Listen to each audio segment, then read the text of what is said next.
What if everything you've been taught about hell is only half the story? What if the idea of eternal fire, endless torment, and no escape isn't the only way Christians have understood it? And what if the truth, whatever it is far more complex and far more unsettling than we expect? For centuries, Christians have wrestled with one of the most difficult questions in faith. Is hell eternal or symbolic? Is it a literal place of unending punishment? Or is it a metaphor, pointing to something deeper, more mysterious, or even misunderstood? This isn't just a theological debate. It touches something deeply human: justice, mercy, fear, hope, and ultimately, who God is. So today, we're going to explore this question honestly, without dismissing tradition, but also without ignoring the doubts many people carry. The most widely held belief in Christianity is that hell is eternal. This view is rooted in several passages in the Bible. Jesus speaks about eternal fire, outer darkness, and a place where there is weeping and gnashing of teeth. In the Gospel of Matthew, there's a stark contrast between eternal life and eternal punishment. For many theologians, this seems clear. If eternal life is truly unending, then eternal punishment must be too.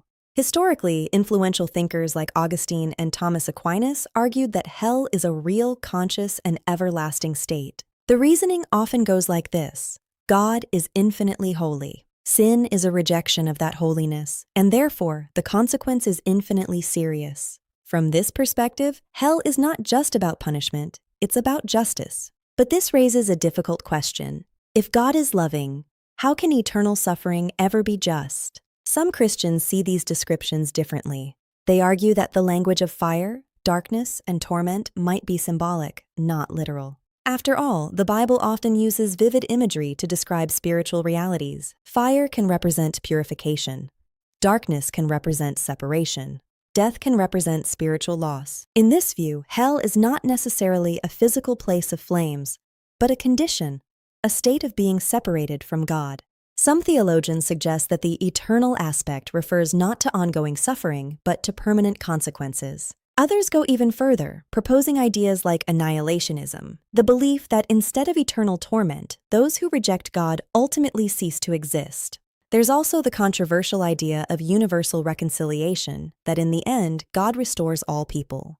But these views are debated and not widely accepted in traditional doctrine. Still, they exist for a reason. Because many people struggle to reconcile eternal torment with a God described as loving, merciful, and just. At the heart of this question is a tension that's hard to resolve. On one side, we have justice. On the other, we have mercy. If hell is eternal, justice seems absolute, but mercy feels distant. If hell is symbolic or temporary, mercy feels central, but justice becomes harder to define. And maybe that's why this question refuses to go away. Because it forces us to ask something deeper. What is God really like? Is God primarily a judge, a healer, a rescuer, or something beyond all our categories? Let's be honest, for many people, the idea of eternal hell isn't just confusing, it's disturbing. Some quietly wonder, how could finite mistakes deserve infinite punishment? What about people who never had a real chance to believe?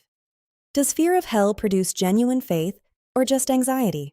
These aren't rebellious questions. They're human ones. And ignoring them doesn't make faith stronger. It makes it more fragile. At the same time, there are also concerns on the other side. If hell isn't eternal, does anything truly matter? Does justice lose its weight? Does evil go unanswered?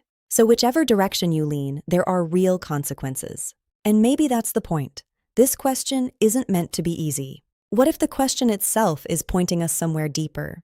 Not just what hell is, but why it exists at all. Some theologians suggest that hell is not something God actively imposes, but something people choose. A final, ultimate refusal of God. Not forced, but embraced. C.S. Lewis once described it as the door locked from the inside. If that's true, then hell, whether eternal or not, is less about God's desire to punish and more about human freedom taken to its extreme. But even that doesn't fully resolve the tension. Because we're still left wondering, would a loving God allow that choice forever? Or would love, in the end, find a way to restore what was lost? So, is hell eternal or symbolic? The truth is, faithful Christians have wrestled with this question for centuries, and there's still no easy answer. But maybe the goal isn't just to solve the mystery. Maybe it's to take the question seriously enough, to let it shape how we see justice, mercy, and God Himself.